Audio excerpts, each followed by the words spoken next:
सुखदेव जी राजा परीक्षित को भगवान के विराट स्वरूप का वर्णन करते हुए सुनाया और बताया ये भगवान के दांत हैं, वो स्त्री और पुरुष भगवान के दांत हैं।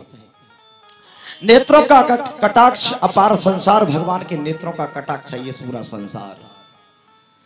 और भगवान की पीठ अधर्म है और भगवान के केश ये बादल भगवान के केश हैं और भगवान के वस्त्र संध्याकालीन शान भगवान के वस्त्र हैं। मन चंद्रमा, मुख ब्रह्मा, भुजा छत्री और पेट वैश्य और पैर शूद्र। अब आपसे एक निवेदन करूं मैं आपसे, ऋग्वेद के 29वें अध्याय में एक मंत्र आया है, ब्राह्मणे मुखमासीत बाहु राजन्य कृते उरुस्तद यद वैश्य वदभ्यम शूद्रो अजायत। ऊपर का हिस्सा ब्राह्मण का बताया, ऊपर का हिस्सा ब्राह्मण का बताया। अब ब्राह्मण कैसा होना चाहिए यहां से सीखो, ब्राह्मण कैसा होना चाहिए, पंडित कैसा होना चाहिए। ये जो ऊपर का हिस्सा है ना, अच्छा एक बात बताओ, सारा ज्ञान पैरों में होता है या सिर में? तो पंडित है ना। अच्छा अब हम भोजन कर रहे हैं और उसमें कंकड़ चला जाए तो पहले पंडित जी के द्वारा जाएगा। समाज में कोई गड़बड़ होगी, कोई बीमारी आएगी, कोई विकार आएगा तो पंडित बेकार होगा पहले, यानी ब्राह्मण बिगड़ गए।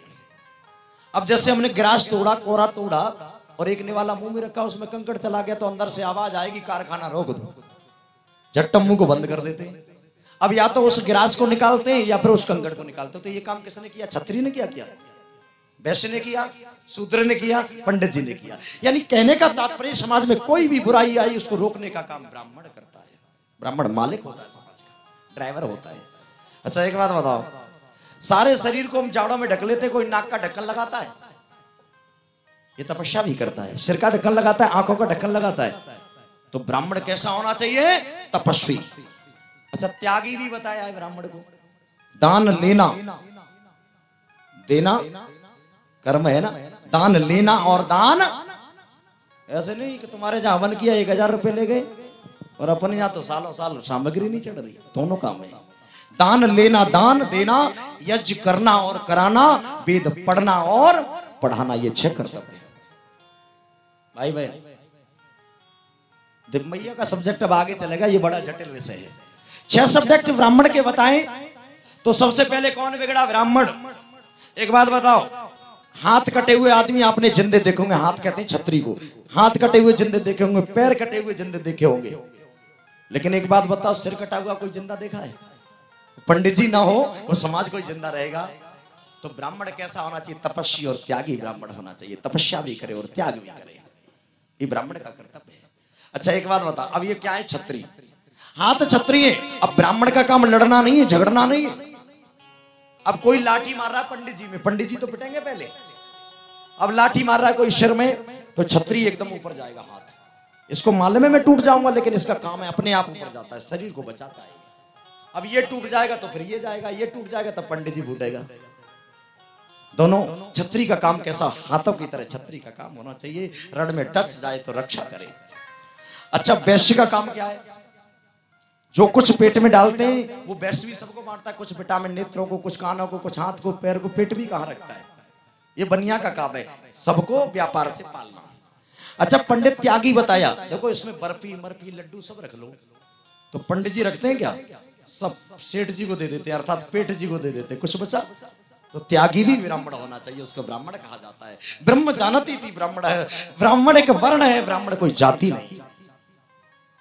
जाति है क्या? ब्राह्मण वर्ण है। भैया अब कहा शूद्र, शूद्र का काम क्या है? अच्छा एक बात बताओ, जब हवन करते हैं तो कोई पंडित जी को छूता है या शूद्र को छूता है? बताओ। तिलक करके पैर छूते हैं ना। अब हमने तिलक किया पंडित जी को, पैर छुए, ये शूद्र, पैरों को शूद्र कहा गया है। शास्त्र ये कहता है नीच न कोई आदमी और नीच न कोई काम और नीच उसी को जानिए जो करे नीच के कोई भी हो सकता है।